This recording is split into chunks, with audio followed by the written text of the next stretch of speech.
ក្នុងបេះដូងកូនមានរូបម៉ែដែរឬទេក្នុងបេះដូងម៉ែទុកពេញទៅដោយរូបកូនកូនគឺជារបស់មានតម្លៃដែលមិនអាចកាត់ថ្លៃបាននៅក្នុងចិត្តម៉ែជីវិតម៉ែគឺពិតជាមិនអាចខ្វះកូនបានឡើយព្រោះម៉ែចាត់ទុកកូនដូចជាកែវចរណៃដែលមានរស្មីចាំងចែងបំភ្លឺជីវិតម៉ែឲ្យកាន់តែមានន័យឡើងថែមទៀតម៉ែធ្វើអ្វីៗគឺគិតពីកូនគ្រប់ពេលវេលាគិតកូនជាងគិតខ្លួនឯងបារម្ភពីកូនជាងបារម្ភខ្លួនឯងជាការពិតជាក់ស្ដែងគឺនៅពេលមានបញ្ហាអ្វីនៅក្នុងជីវិតជំហានដំបូងនៃការគិតរបស់ម៉ែគឺម៉ែគិតពីកូនមុនទើបគិតខ្លួនឯងជាខាងក្រោយព្រោះបើកូនមានបញ្ហាអ្វីអ្នកដែលពិបាកចិត្តជាងគេគឺម៉ែនេះហើយមាននរណាម្នាក់ឡើយដែលគិតពីកូនបារម្ភពីកូនឈឺឆ្អាលនឹងកូនក្រៅពីម៉ែផ្ដល់អ្វីៗគ្រប់យ៉ាងឲ្យកូនធ្វើល្អជាមួយកូនច្រើនជាងអ្នកណាទាំងអស់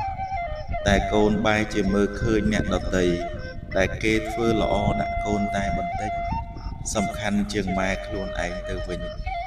ត្រង់ដែលម៉ែចិញ្ចឹមកូនតាំងពីតូចរហូតដល់ធំស្រឡាញ់កូនលើសអ្វីទាំងអស់មានចិត្តស្មោះជាមួយនឹងកូនជានិច្ចហើយហ៊ានលះបង់ជីវិតខ្លួនឯងដើម្បីកូនទៀតផងតែកូនបែរជាមើលមិនឃើញពីការលះបង់របស់ម៉ែតើឯណាទៅភាពយុត្តិធម៌សម្រាប់ម៉ែដែលខំស្រឡាញ់កូនអស់ពីចិត្តនឹកកូនគិតកូនគ្រប់ពេលវេលាមិនថាពេលឈឺពេលជាកូនគឺនៅក្នុងបេះដូងគ្រប់គ្រាទាំងអស់តែទីបំផុតកូនបែរជាមើលមិនឃើញពីទំហំចិត្ត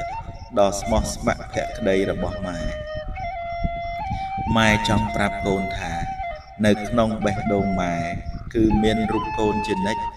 ចុះក្នុងបេះដូងកូនវិញធ្លាប់មានរូបម៉ែដែរឬទេម៉ែទ្រាំគ្រប់យ៉ាងគឺទ្រាំដើម្បីជីវិតកូន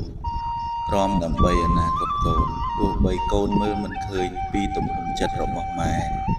ដែលមានចំពោះកូនក៏ដោយ